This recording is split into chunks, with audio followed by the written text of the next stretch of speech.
Assalamualaikum warahmatullahi wabarakatuh. Selamat pagi anak-anak. Alhamdulillah pada hari ini kita masih diberi kesempatan oleh Allah Subhanahu wa taala untuk tetap bisa melaksanakan kegiatan pembelajaran.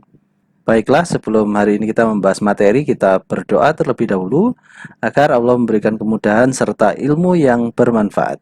Gesturing of praying. Bow of head. Praying before study. Bismillahirrahmanirrahim. Rabbi zidni ilma warzuqni fahma. The meaning, oh my God, give me some knowledge and the mastering of understanding. Amin. Selesai. Baik anak-anak, sekarang waktunya tematik. Mata pelajaran yang akan kita bahas pada pagi hari ini ada dua. Yang pertama adalah IPS dan yang kedua adalah Bahasa Indonesia. Untuk IPS sendiri, nanti kita akan membahas tentang kerjasama negara anggota ASEAN dalam bidang sosial. Kalau untuk Bahasa Indonesia, nanti kita akan membahas tentang teks eksplanasi. Kita membahas IPS terlebih dahulu, yaitu kerjasama negara anggota ASEAN dalam bidang sosial. Globalisasi, sebelumnya sudah pernah Pak Fajar singgung, yaitu tentang proses masuknya ruang lingkup dunia.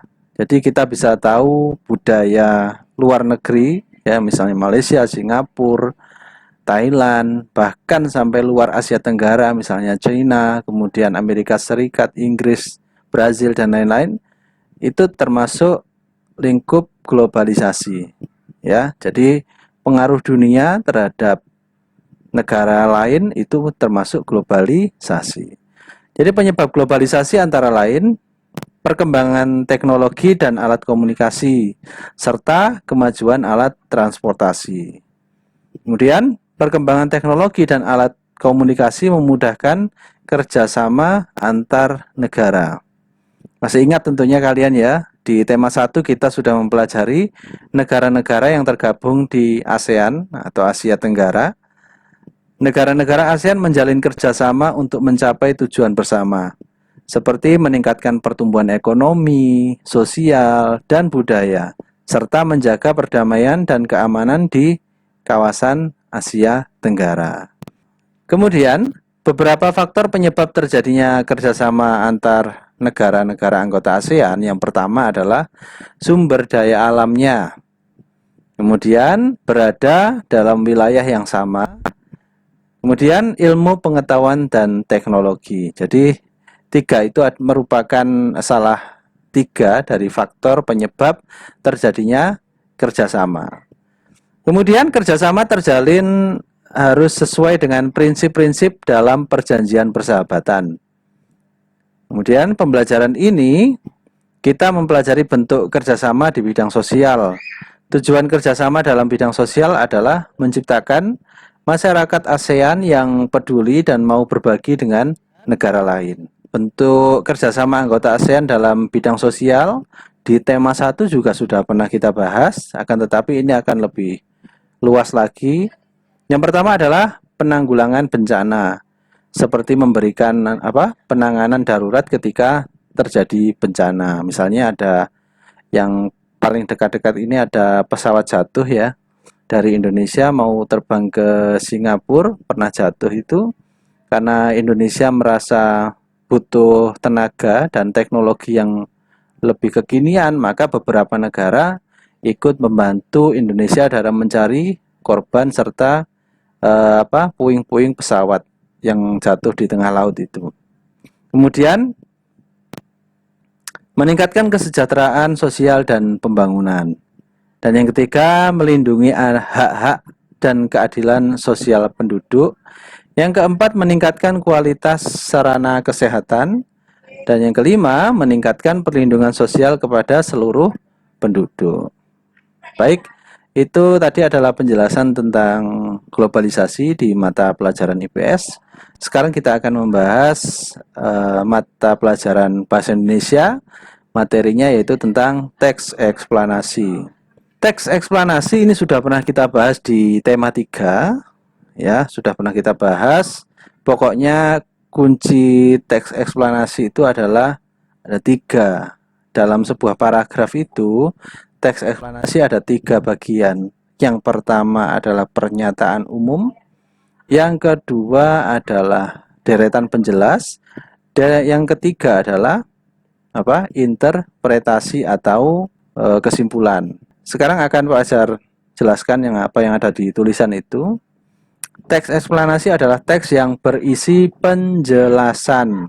Seperti yang sudah Pak Ajar singgung sebelumnya, bahwasanya tadi ada 3 bagian ya dalam teks eksplanasi. Sekarang Pak Ajar jelaskan kembali. Yang pertama, paragraf pertama itu berisi pernyataan umum atau berupa topik masalah. Kemudian yang kedua itu dan seterusnya ya berisi fakta atau proses penyelesaian dari topik yang dibahas. Dan yang terakhir itu berisi simpulan atau kesan tentang topik yang dibahas.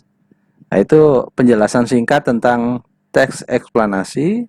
Untuk selanjutnya anak-anak silakan buka buku LKS-nya. Bisa dibuka buku LKS halaman 13 ya. LKS tema 4. Nah, di situ ada bacaan yang berjudul Mengapa Mati Lampu. Nah, silakan anak-anak baca teks yang berjudul Mengapa Mati Lampu ya. Setelah dibaca, kemudian silakan buka halaman 14. Di situ ada beberapa pertanyaan. Kan tadi sudah dibaca. Nah, setelah dibaca, anak-anak harus menentukan 3 hal. Yang pertama, itu yang nomor 1 yang dalam tabel itu ya. Itu ada pernyataan umumnya apa di dalam bacaan Mengapa Mati Lampu tadi. Kemudian deretan penjelasnya apa? Nanti anak-anak silakan tulis 2 saja penjelasan atau deretan penjelasnya, 2 kalimat saja. Kemudian yang ketiga adalah interpretasi atau kesimpulan. Kesimpulan dari bacaan tadi itu apa? Tadi kan sudah dijelaskan ya, untuk paragraf pertama itu isinya pernyataan umum. Paragraf kedua dan seterusnya itu berisi deretan penjelas. Kemudian yang terakhir, paragraf terakhir itu adalah kesimpulan. Jadi anak-anak nanti silakan tuliskan, biasanya 1 kalimat saja sudah cukup ya untuk mewakili seluruh bacaan. Nanti pernyataan umumnya 1 kalimat, kemudian deretan penjelasnya 2 kalimat, dan interpretasinya 1 kalimat saja sudah cukup. Dan selanjutnya nomor 2 dan 3 itu juga dikerjakan. Jadi yang dikerjakan hari ini ada 3 soal. Nomor 1 yang tabel, kemudian nomor 2 bagaimana mati lampu bisa terjadi, dibacaan kan tadi sudah dibahas. Kemudian yang ketiga adalah bagaimana cara mencegah terjadinya mati lampu. Oke, bisa dipahami ya anak-anak? Setelah ini silakan dikerjakan, kemudian nanti kalau sudah jangan lupa difoto dan dikirimkan ke Pak Fajar. Baik anak-anak, itu saja yang bisa Pak Fajar sampaikan untuk kegiatan pembelajaran hari ini. Jangan lupa dikerjakan tugasnya dan difoto dan dikirimkan ke Pak Fajar.